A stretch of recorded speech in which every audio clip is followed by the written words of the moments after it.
శ్రీమాత్రే నమః. అందరికి నమస్కారం అండి. ఈరోజు మనము సింహరాశి వారి యొక్క జాతక ఫలితాల గురించి తెలుసుకోబోతున్నాము. సింహరాశి వారికి ఆగస్టు 21 అనగా గురువారం నాడు వీరి యొక్క జాతక ఫలితాల గురించి తెలుసుకోబోతున్నాం. అయితే కుంభరాశిలో ఎవరైతే ఇప్పుడే కొత్తగా మన ఛానల్ చూస్తున్నారో దయచేసి ఛానల్ సబ్స్క్రైబ్ చేసుకొని వీడియోకి లైక్ చేసి సపోర్ట్ చేయడం మాత్రం మర్చిపోకండి. మరి వీడియోని ఎక్కడ కూడా స్క్రిప్ట్ చేయకుండా చివరి చూసినట్లయితే మీకైతే పూర్తిగా అర్థమవుతుంది. రేపటి రోజున మీ యొక్క రాశి ఫలితాల ప్రకారము మీకు ఏ విధంగా ఉండబోతుందో తప్పకుండా తెలుసుకుందాము. మరి అంతకన్నా ముందుగా ప్రతి ఒక్కరు కూడా ఏదో సమస్య ఉంటూనే ఉంటుందండి. ఈ సమస్యలు ఎవరంటే ఉన్నారు కదా, అంటే ప్రేమ, పెళ్లి, ఉద్యోగం, వ్యాపారము, ప్రేమించి మోసపోవటము, నాగదోషము, సంతానం లేకపోవటము, భార్యాభర్తల మధ్య గొడవలు, ధనం నిరకలు లేకపోవటము, రాజకీయము, కోర్టు సమస్యలు, మీ మీద చెడు ప్రయోగాలు చేయటము, ఇలా ప్రతి ఒక్కరు కూడా ఏదో సమస్య ఉంటూనే ఉంటుంది. అయితే ఎక్కడెక్కడికో వెళ్ళి జ్యోతిష్యం తెప్పించుకొని నిరాశ చెంది ఉంటే ఒక్కసారి మన గురుగారిని కాంటాక్ట్ అవ్వండి. శ్రీ కాళీమాత ఆశీస్సులతో జ్యోతిష్యం చెప్పను. మన గురుగారి పేరు శివరామదాసు అవ్వండి. మీరు సంప్రదించిన ఫోన్ నెంబర్ 9764639967. చాలా నమ్మకమైన గురుగారు అండి. మన గురువు గారి ద్వారా ఎంతో మంది లబ్ధి పొందారు. మన గురువు గారు స్త్రీ పురుష వశీకరణ చేయడంలో చాలా ప్రత్యేకత గలవారు. మీకు ఎటువంటి సమస్యలు ఉన్నా నమ్మకంతో ఫోన్ చేసి చూడండి, 100% గంటలో పరిష్కారం చూపిస్తారండి. ఒక్కసారి ప్రయత్నించి చూడండి. ఈ వీడియోలోకి వస్తే కనుక ఈ రాశి వారికి రేపటి రోజున చాలా ఆశ్చర్యకరమైనటువంటి, మీకు తెలియనటువంటి కొన్ని విషయాలు, అలాగే మీ మనస్తత్వము, మీ యొక్క గుణగుణాలు, ఈ విషయాన్ని కూడా తెలిస్తే నిజంగా మీరైతే ఆశ్చర్యపోతారు. కాబట్టి ఈ వీడియోను చివరి వరకు చూడండి, ఎక్కడ స్కిప్ చేయకుండా ముందుగా చూడండి. ముందుగా ఈ రాశి వారి యొక్క మనస్తత్వం, మంచి లక్షణాలు ఎన్ని చెప్పుకున్నా కూడా తక్కువేనండి. ఎందుకంటే వీరికి పుట్టుకతోనే అద్భుతమైనటువంటి తెలివితేటలు, విశ్లేషణ సామర్థ్యము ఎక్కువగా ఉంటుంది. ఏ విషయానైనా సరే లోతుగా ఆలోచించి దానిలో ఉన్నటువంటి మంచి చెడులను ఛేదించి గొప్ప నైపుణ్యం కలిగిన వారుగా చెప్పుకోవచ్చు. అందుకే వీరు ఏ రంగంలో ఉన్నా కానీ ఉన్నత స్థానానికి చేరుకుంటారు. వీరికి ధైర్యం కూడా చాలా ఎక్కువగానే ఉంటుందండి. ఎంత పెద్ద సమస్య వచ్చి వీరి మీద పడినా కూడా కొన్నంత కష్టం ఎదురైనా వీరు ఎక్కడా కూడా బెదిరిపోరు. వెనకడుగు అనేది వీరనమాట. ధైర్యంగా సమస్యలు ఎదుర్కొని నిలబడతారు. దానిని ఎలా పరిష్కరించాలని ఆలోచిస్తారే తప్ప ఎక్కడా కూడా నిరాశతో కృంగిపోయి కూర్చోనమాట. ఇది వీరిలో ఉండేటువంటి గొప్ప లక్షణం అని చెప్పుకోవచ్చు. చిన్నప్పటి నుండే కష్టాలు వీరి మీద పడి జీవితంలో ఎత్తుపలాలను చూస్తూ పెరిగారు. వీరి జీవితం ఎప్పుడు కూడా పూల పనుపులా అస్సలు ఉండదండి. ముళ్ళ బాటలో వీరి ప్రయాణం ఎక్కువగా సాగుతూ వచ్చింది. ఎన్నో బాధలు, అవమానాలు, నిందలు మోస్తూ వచ్చారు. కానీ వీటన్నిటికి కూడా వీరు ఒక అనుభవంగా మార్చుకున్నారండి. జీవితంలో బాగా డబ్బును సంపాదించాలి, ఉన్నతమైనటువంటి స్థితికి చేరుకోవాలి, సమాజంలో గౌరవంగా బ్రతకాలి అనే తపన వీరిలో చాలా బలంగా ఉంటుంది. వీరి కుటుంబాన్ని సుఖపెట్టాలి, వారికి ఏ లోటు రాకుండా చూసుకోవాలనేది వీరి జీవిత ధ్యేయం అని చెప్పుకోవచ్చు. ఈ ఆశయం కోసము వీరు అహర్నిశలు కూడా శ్రమిస్తారండి. వీరికి కుటుంబ బరుబాతులు చాలా ఎక్కువగా ఉంటాయి. తరచుగా చిన్న వయసులోనే ఆ బాధ్యతలు వీరి మీద పడ్డాయి. ఆ బాధ్యతల కోసము వీరు ఎంతగానో కష్టపడుతూ వచ్చారు. సొంత సంతోషాలను, కోరికలను కూడా త్యాగం చేశారని చెప్పుకోవచ్చు. అయినా వీరికి జీవితంలో ఖచ్చితంగా ఒక మంచి దశ అనేది ప్రారంభమైందని చెప్పుకోవాలండి. ఆ దశ రేపటి రోజునే ప్రారంభం కాబోతుందంటే మీరు అస్సలు నమ్మరు. నిజంగా రేపు మీరు ఏ పని మొదలుపెట్టినా అది మీకు అనుకూలంగా మారబోతుందండి. మంచి విజయాన్ని సాధిస్తారు. వ్యాపారాలలో అయితే మంచి లాభాలు వస్తాయి. ఉద్యోగంలో ప్రశంసలు, ప్రమోషన్లు అందుకుంటారు. ఇప్పటి వరకు మీకు పనులకు ఏదైతే అడ్డుపడినటువంటి ఆటంకాలు ఉంటాయో అవి కూడా తొలగిపోతాయి.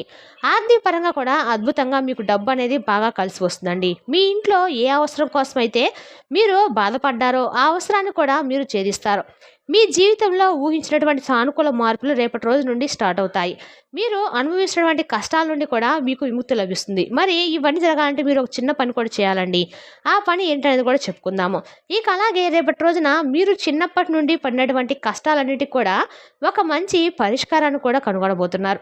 అంటే మీ జీవితం ఇలా ఎందుకుంది, మీ జీవితము నుండి మాకు విముక్తి కలిగించాలంటే మేము, అంటే కష్టాల నుండి విముక్తి లభించాలంటే మేము ఏం చేయాలి, ఏం చేస్తే మాకు మేము అనుకున్నటువంటి పనిలో మేము ముందుకు సాగుతాం అనేటువంటి విషయాల గురించి మీకు ఒక క్లారిటీ అయితే వస్తుందండి. దాన్ని కూడా మీరు, అంటే ఏం చేస్తే మీ లైఫ్ అనేది బాగుంటుంది అనే దాని గురించి కూడా ఆలోచిస్తారు. అలాగే దానికి శాస్త్రమైనటువంటి పరిష్కారం కనుక్కునేందుకు ప్రయత్నిస్తారు. ఇక వీరిలో రేపటి రోజున చాలా ఎక్కువగా, అంటే దేని గురించి అయినా కానీ ఒక కొత్త విషయాన్ని కనుక్కోవాలనేటువంటి తపన మరింత ఎక్కువగా ఉంటుంది. విశ్లేషణాత్మక స్వభావం, సమస్యలు పరిష్కరించేటువంటి అద్భుతమైనటువంటి సామర్థ్యము ఎప్పటికప్పుడు మిమ్మల్ని ముందుకు నడిపిస్తూ వచ్చాయి. కాబట్టి అదే దిశగా మీరు రేపటి రోజున విజయ తీరాలకు చేరుకునేటువంటి అవకాశం అయితే ఉందండి. అయితే మీకు ముక్కు మీద కోపం ఎక్కువగా ఉంటుంది. అయితే ఏదైనా ఎవరైనా మీ మనసును గాయపరిస్తే వెంటనే సీరియస్ అయిపోతూ ఉంటారు. ఆ కోపంలో మీరు ఏం మాట్లాడతారో కూడా ఎవరికి కూడా తెలియదు. మరలా ఆ కోపం చల్లారిన వెంటనే విపరీతంగా బాధపడిపోతూ ఉంటారన్నమాట. అనవసరంగా వీళ్ళని అనేసారని చాలా బాధపడి మదనపడుతూ ఉంటారు. ఇక మీకు కోపం ఎంత ఎక్కువ ఉంటుందో అంతే ప్రేమ కూడా అంతకు మించి ఉంటుందని చెప్పొచ్చండి. అందరితో ప్రేమగా ఆప్యాయంగా మాట్లాడతారు. అందరూ బాగుండాలని కోరుకుంటారు. మీ మనసు అనేది వెన్నలాంటిది. పైకేమో గంభీరంగా ఉంటారు. మీ జీవితం ఎవరిని ఉద్దేశపూర్వకంగా ఎప్పుడూ మోసం చేయరండి. మీ మంచితనాన్ని ఆసరా తీసుకొని కొంతమంది మిమ్మల్ని మోసం చేస్తూ వచ్చారు. కష్టంలో ఉన్నప్పుడు కనీసము సహాయం చేయడానికి కూడా ఎవరు ముందుకు రాలేదు. పైగా మీ అనుకున్న వాళ్ళే మిమ్మల్ని అర్థం చేసుకోకుండా దూరంగా పెట్టారు. ఎవరైతే అలా అర్థం చేసుకోకుండా మిమ్మల్ని దూరం పెట్టారో వారే రేపటి రోజున మీ విజయాన్ని చూసి పొంగిపోయి మరలా మీ కాళ్ళ దగ్గర రావడానికి సిద్ధంగా ఉన్నారని మాత్రం తెలుసుకోండి. అయితే మీరు ఎంత కష్టపడినా కానీ మీ కష్టానికి తగినటువంటి ప్రతిఫలం అనేది మీకు ఇప్పటి వరకు కూడా రాకుండా చాలా బాధలైతే అనుభవించారండి. అయితే మీరు బాధపడాల్సిన అవసరం అయితే లేదు. చిన్న వయసు నుండే బాధ్యతలు ఎక్కువగా మీకు మీద పడినప్పటికీ మీకు కష్టాలు అనేవి ఎలా ఉంటాయంటే ఎలా వెంటాడేదో కూడా మీకు అన్నీ కూడా ఒక ఐడియాకి అయితే వచ్చేస్తాయి. అయితే మీకు ఏ కష్టాలు ఉన్నా కూడా భగవంతుని యొక్క అనుగ్రహం అనేది మీపై చాలా ఎక్కువగా కనిపించడం వల్ల మీ కష్టాలన్నీ కూడా దూరమైపోతూ ఒక్కోటి మిమ్మల్ని ఎంత బాధ పెట్టినా కూడా వాటంతట అవే మీ నుండి తొలగిపోవడానికి కలిగినటువంటి కారణం ఏంటంటే ఒక దైవానుగ్రహం అనేది మీరు తెలుసుకోవాలండి. ఆ దైవానుగ్రహం అనేది ఎవరో కాదండి, మీ ఇంటి దైవం అనేది తెలుసుకోండి. మీరు ప్రత్యేకంగా ప్రతి ఇంటికి కూడా ఒక కులదైవం అనేది ఉంటారండి. ఆ కులదైవాన్ని ఆరాధన అనేది మీరు తప్పకుండా మర్చిపోయారు. ఎవరైతే మర్చిపోయి ఉన్నారో ఈ రాశి వారికి చెప్తున్నాం కండి, వారు తప్పకుండా ఆ ఇంటి కులదేవత ఆరాధన చేసుకోండి. మీ కులదేవత ఆరాధన స్టార్ట్ చేసి చూడండి. మీ జీవితంలో ఉన్నటువంటి సమస్యలన్నిటి కూడా ముగింపు పలికినట్లు అవుతుంది. అంటే మన తాతల ముత్తాతల కాలం నుండి వస్తున్నటువంటి వంశపారంపర్యంగా వస్తున్నటువంటి కులదేవతను విస్మరించడం వలన మనకు తెలియకుండానే మనం ఎక్కడా కూడా అంటే ఎక్కడ రాంగ్ స్టెప్ వేస్తున్నాం అనేది కూడా మనకు తెలియకుండా కూడా చేస్తుంటాం అనమాట. కాలం అంటే మనం చేసినటువంటి పనులు కలిసి రాకపోవడము, మనం ఏదైనా పని చేసినా కూడా మనం ఎంత కష్టపడినా కూడా ఆ కష్టం తగినటువంటి ప్రతిఫలం అనేది అందుకోకపోవడము, ఇలా ఇప్పటి వరకు కూడా మీరు పడినటువంటి కష్టానికి తగినటువంటి ఫలితము మీకు లభించకపోవచ్చు. అయితే దీని గురించి మీరు చాలాసార్లు ఆలోచించుకొని ఉంటారండి. మాకే ఎందుకు ఇలా జరుగుతుంది? మేము ఎంత కష్టం చేసినా మేము ఎవరికి కూడా ఎటువంటి హాని తలపెట్టలేదు. అయినప్పటికీ కూడా మా జీవితం ఎందుకు ఇలా ఉంటుందని చెప్పి చాలా సందర్భాల్లో మీరు అనుకున్నటువంటి క్షణాలు కూడా లేకపోలేదు. అయితే రేపటి రోజు మీరు ఖచ్చితంగా మీ ఇంట్లోనే ఉండే పెద్దవాళ్ళని అడిగి తెలుసుకోండి. మన కులదేవత ఎవరని. అమావాస్య నాడు పితృదోషాలని ఉంటాయండి. కాబట్టి పితృతర్పణాలు ఇటువంటివి ఉంటాయి కదండి.